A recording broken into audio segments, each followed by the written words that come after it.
Hi y'all, so this is called hair grease. Is also known as hair cream. You use it mainly to apply on the hair strands while you want to do hot press on your hair, if you want to stretch your hair, or if you also want to plait your hair with attachments, you can use it and smoothen out your attachments.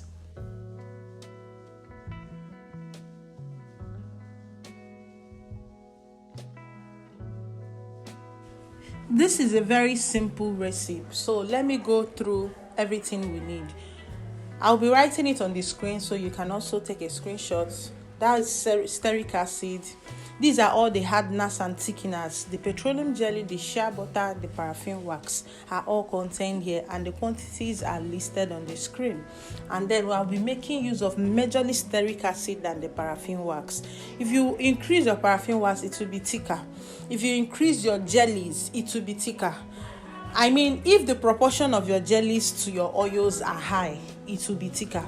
If your oil is higher than your jellies, it will be lighter. Now, these are treatments, menthol crystals to cool the scalp and give you a relaxation feeling, and then industrial camphor 3 grams. It is also added to help to remove dandruff and all those fungi issues that we see in the scalp. Then this is vitamin E oil. We'll be adding it to help to prevent rancidity of our oils. This is rosemary.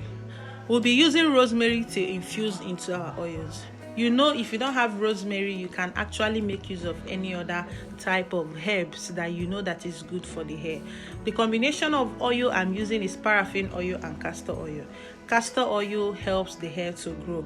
Paraffin oil is just a mineral oil and is cheap and affordable to get. So combine the rosemary powders into your warm oils. Make sure you warm your oil and then combine it and set it aside for some hours. Few hours, 2 hours is enough. If you want to do cold infusion, you have to leave it for up to a week and you have to stir continuously every day. But I did hot infusion, so my oil is very warm. That's why I can't even touch it with my bare hands.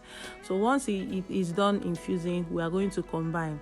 Now for the menthol crystals, the industrial camphor, like I said, is optional. If you want to make use of it, you make use of it. It's just to help to chill the scalp immediately you apply it on the hair. You combine it with all your hardeners should come together. All your hardeners, everything should come together, and then you place it on heat to melt. Once it's dissolved, we're going to combine everything together. So now everything is well dissolved. It's time to combine it. Use a strainer and strain your rosemary infused oil. Strain it out and remove the chaff.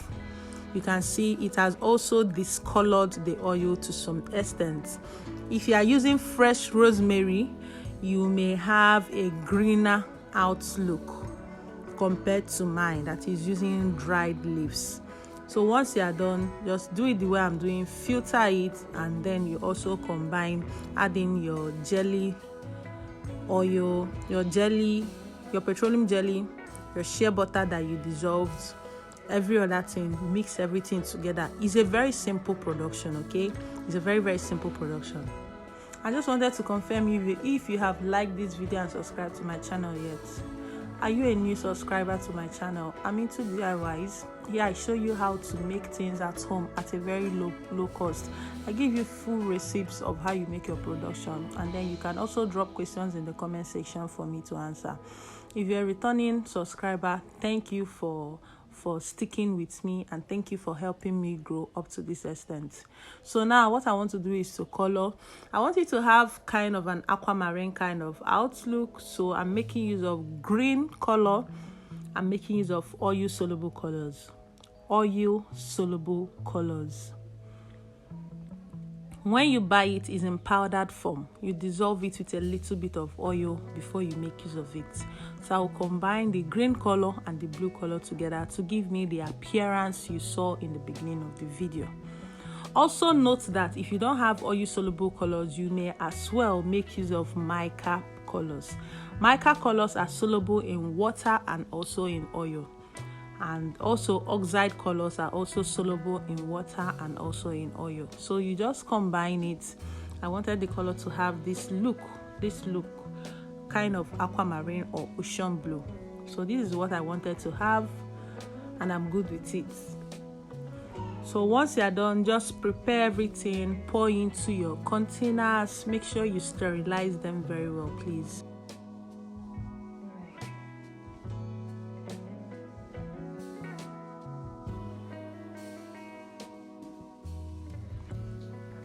Now this is the vitamin E oil.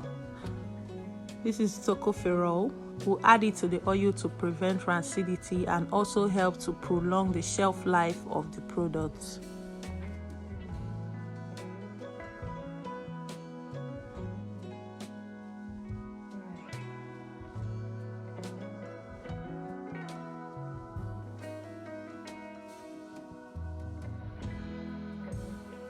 This is fragrance. I'm using lemongrass fragrance and apple.